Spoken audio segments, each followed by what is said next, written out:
बिस्मिल्लाहिर्रहमानिर्रहीम। अस्सलाम वालेकुम। आज हम बनाने जा रहे हैं खिचड़ी।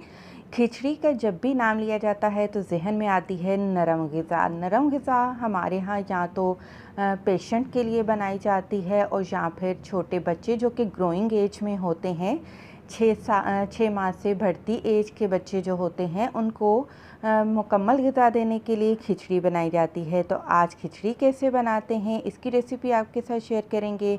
तो खिचड़ी जब भी बनाई जाती है कम मिक़दार में बनाई जाती है। 1 कप मैंने चावल लिए, हो सके तो टोटा चावल ले लीजिएगा और जितने चावल लिए हैं उससे आधी अमाउंट में यानी कि आधा कप मैंने पीली मूंग की दाल ली है। आप चाहें तो छिलके वाली मूंग की दाल का भी इस्तेमाल कर सकते हैं और इसको आपने कम से कम 1 घंटा लाजमी दोनों चीज़ों को भिगो कर रखना है। इसके अलावा प्याज चाहिए होगी, छोटे साइज़ की प्याज बारीक काट कर आप रख लें और 1/4 कप आपने तेल का इस्तेमाल करना है। कुछ गरम मसाले इसमें जाते हैं जिसमें 1 तेज़पत्ता, 2 छोटे टुकड़े दालचीनी के, आधा चम्मच ज़ीरा का और 4 लौंगे ली हैं। ये साबुत गरम मसाले पेट की बीमारियों में बहुत ही कारआमद होते हैं, इनको ज़रूर इस्तेमाल करिएगा।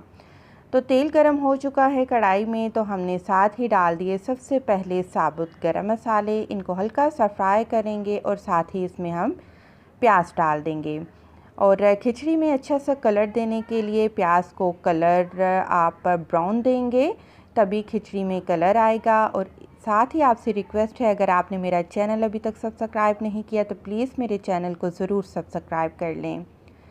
तो प्याज का कलर ब्राउन हो चुका है तो बड़ी एहतियात से चूल्हा आहिस्ता करके इसमें पानी का हल्का सा छींटा लगाइए और इसके बाद साथ ही हम इसमें नमक भी शामिल कर देंगे। नमक आप अपने हिसाब के मुताबिक डालिएगा। 1.5 कप दोनों चीज़ें थी तो 1.5 खाने का चम्मच मैंने नमक का डाल दिया है और हल्का सा मिक्स करने के बाद अब हम पानी डालेंगे। इसमें जो मेन चीज़ है, खिचड़ी क्योंकि नरम बनाई जाती है तो मेन चीज़ है कि आपने इसमें पानी कितना डालना है।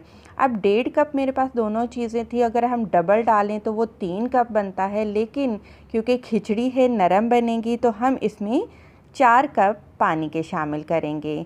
तो चूल्हे को थोड़ा सा तेज़ कर देते हैं, ढक देते हैं ताकि जल्दी से उबाल आ जाए और इसके बाद हम इसमें दाल और चावल वो दोनों चीज़ें शामिल कर देंगे।